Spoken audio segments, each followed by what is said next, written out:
নমরুদ ইব্রাহিম আলাইহিস সালাতু ওয়াস সালামের কাছে ইব্রাহিমের রবের পরিচয় জানতে চেয়েছে। ইব্রাহিমকে বলতেছে, ইব্রাহিম তুমি মূর্তিকেও রব মানো না, আমি নমরুদকেও রব মানো না, তাহলে রব মানো কাকে? ইব্রাহিম বললেন, আমি এক আল্লাহকে রব মানি, যিনি সব কিছু সৃষ্টি করেছেন। নমরুদ এবার ইব্রাহিমকে বলতেছে, তোমার রবের একটু পরিচয় আমাকে দাও, তোমার রবের ক্ষমতা সম্পর্কে একটু বিস্তারিত বর্ণনা করো, তোমার রবের শক্তি সম্পর্কে একটু আমাকে জানাও। আমি জানতে চাই তোমার রবের শক্তি কেমন আছে, আমি জানতে চাই তোমার রবের ক্ষমতা কেমন আছে।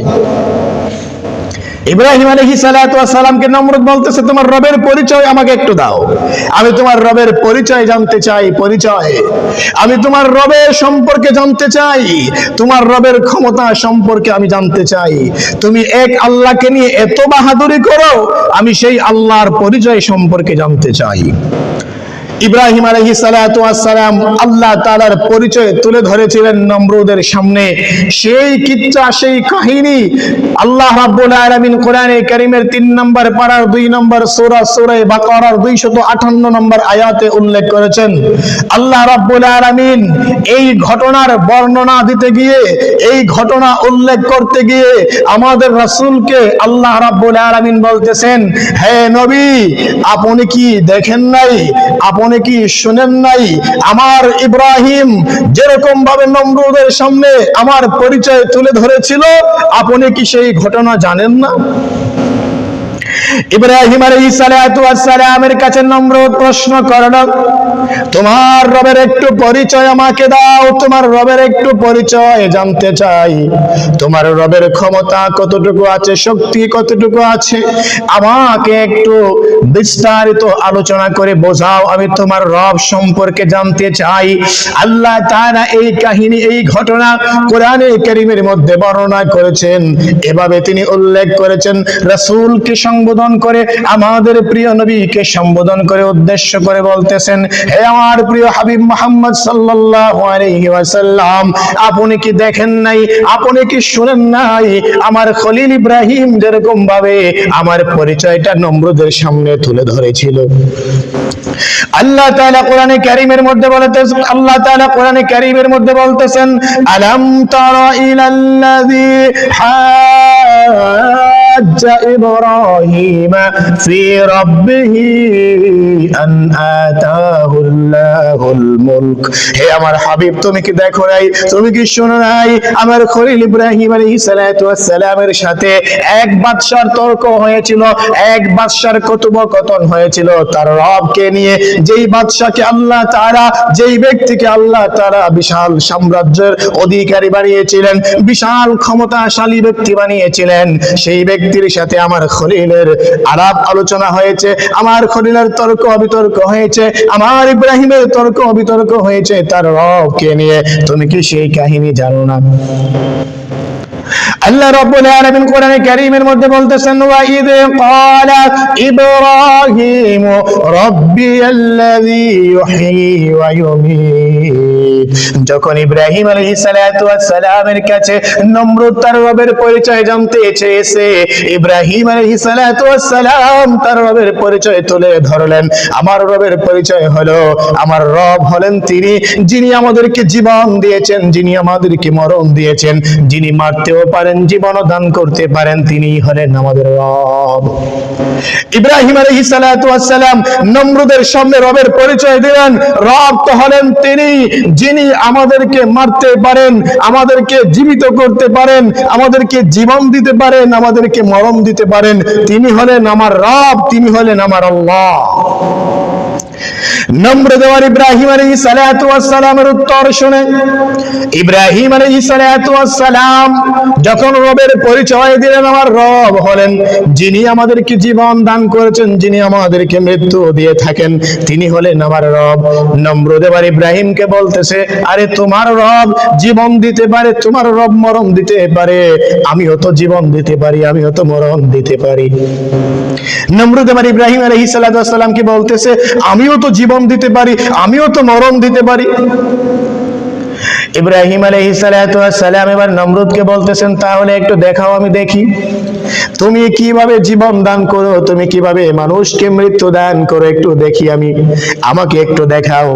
নমরুদ এবার দুইটা ব্যক্তিকে ডাক দিয়ে নিয়ে আসলো, দুইজন মানুষকে সামনে নিয়ে আসলো, আনার পরে জল্লাদকে আদেশ করলো একজনের মাথা কেটে ফেলো। দুই ব্যক্তি থেকে এক ব্যক্তির মাথা কেটে ফেলা হলো, আরেক ব্যক্তিকে ছেড়ে দেওয়া হলো।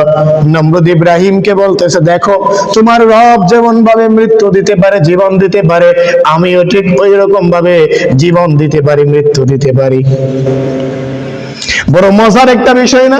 বড় হাস্যকর একটা বিষয়। ইব্রাহিম আলাইহিস সালাম বললেন আমার রব জীবন দিতে পারে, মরণ দিতে পারে। নমরুদ বলে আমিও তো পারি। ইব্রাহিম বলেন একটু দেখাও। দুইজন ব্যক্তিকে ডেকে আনলো, একজনকে মেরে ফেললো, আরেকজনকে ছেড়ে দিল। বলতেছে এই দেখো, যাকে মেরেছি তাকে আমি মৃত্যু দিয়েছি, যাকে আমি ছেড়ে দিয়েছি তাকে জীবন দিয়েছি। আপনারাই বলেন তো, নমরুদের এই উপমা, নমরুদের এই উদাহরণ, এটা কি গ্রহণযোগ্য কোন উদাহরণ? আল্লাহ তাআলা জীবন দেওয়ার মালিক, আল্লাহ তাআলা মৃত্যু দেওয়ার মালিক। এর অর্থ হলো যেই বস্তুতে কোনো প্রাণ নাই, সেই বস্তুতে প্রাণ যিনি দিতে পারেন তিনি হলেন আল্লাহ, তিনি হলেন আল্লাহ। প্রাণহীন বস্তুতে প্রাণ দেওয়া এটা একমাত্র আল্লাহ তাআলার কাজ। যেই বস্তুতে কোনো প্রাণ নাই সেই বস্তুকে প্রাণ দিয়ে প্রাণী বানানো, জীবিত করা, সেটা একমাত্র আল্লাহ তাআলার কাজ। এটা পৃথিবীর কেউ করতে পারে না। আর যেই বস্তুতে, যেই ব্যক্তিতে প্রাণ আছে তাকে মৃত্যু দিয়ে লেশহীন করে দেওয়া, ধ্বংস করে একেবারে শেষ করে দেওয়া, অস্তিত্বহীন করে দেওয়া, বিলীন করে দেওয়া, এটা একমাত্র আল্লাহ তাআলার কাজ। প্রাণহীন বস্তুকে প্রাণ সঞ্চালন করা, এটা হচ্ছে আল্লাহ তাআলার কাজ। আর নমরুদ একটা উদাহরণ দিল, জীবিত মানুষকে ছেড়ে দিয়ে বলল এই দেখো আমি তাকে জীবন দিয়েছি, প্রাণ দিয়েছি। ইব্রাহিম আলাইহিস সালাম মনে মনে চিন্তা করলেন, আরে এ তো দেখছি মাথা মোটা বলদ। এই নমরুদ তো দেখতেছি মাথা মোটা বলদ, যার মাথায় কোনো ঘিলু নাই, কোনো বুদ্ধি নাই, কোনো জ্ঞান নাই। যদি বুদ্ধি জ্ঞান থাকতো তাহলে এত ভুকার মতো একটা উদাহরণ দিত না, এত ভুকার মতো একটা উদাহরণ দিত না, উপমা দিত না, কথা বলতো না। ইব্রাহিম আলাইহিস সালাম মনে মনে চিন্তা করলেন এই মাথা মোটা বলদকে ভিন্ন কৌশলে বোঝাতে হবে, ভিন্ন কোন উদাহরণের মাধ্যমে তাকে আটকাতে হবে। আল্লাহ তাআলা ইব্রাহিম আলাইহিস সালামের মাথার ভিতরে বুদ্ধি ঢুকিয়ে দিলেন। ইব্রাহিম আলাইহিস সালাম এবার বললেন وقال إبراهيم فإن الله يأتي بالشمس من المشرق فأت بها من المغرب। ইব্রাহিম আলাইহিস সালাম বলেন ঠিক আছে, আমি বুঝতে পারলাম তুমি মৃতকে জীবিত করতে পারো আর জীবিতকে মৃত্যু দান করতে পারো, তবে হ্যাঁ আমার রব আরেকটা জিনিস পারে যেটা তুমি পারবে না। নমরুদ বলতেছে কি তোমার রব পারে? ইব্রাহিম তিনি বলতেছেন ফাইনাল্লাহু ইয়াতি বিশ-শামসি মিনাল মাশরিকি, আমার রব আরেকটা জিনিস পারে, প্রতিদিন সকাল হলে, ভোর হলে পূর্ব দিগন্ত দিয়ে সূর্যকে উদয় করে। আমার আল্লাহ তাআলা প্রতিদিন সকাল বেলা ভোর হয়ে গেলে পূর্ব দিগন্ত দিয়ে সূর্যকে উদয় করে, পশ্চিম দিগন্তে সন্ধ্যা বেলা সূর্যকে অস্তমিত করে, সূর্যকে ডুবিয়ে দেয়। আমার রব এই কাজটা করে।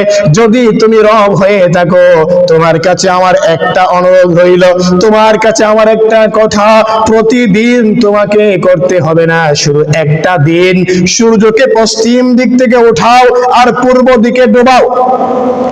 নমরুদকে ইব্রাহিম আলাইহিস সালাম এমন একটা উদাহরণ দিলেন যে আমার রব প্রতিদিন সূর্যকে পূর্ব দিগন্ত দিয়ে উঠায়া পশ্চিম দিগন্তে অস্ত করে, পশ্চিম দিগন্তে ডুবাইয়া দেয়।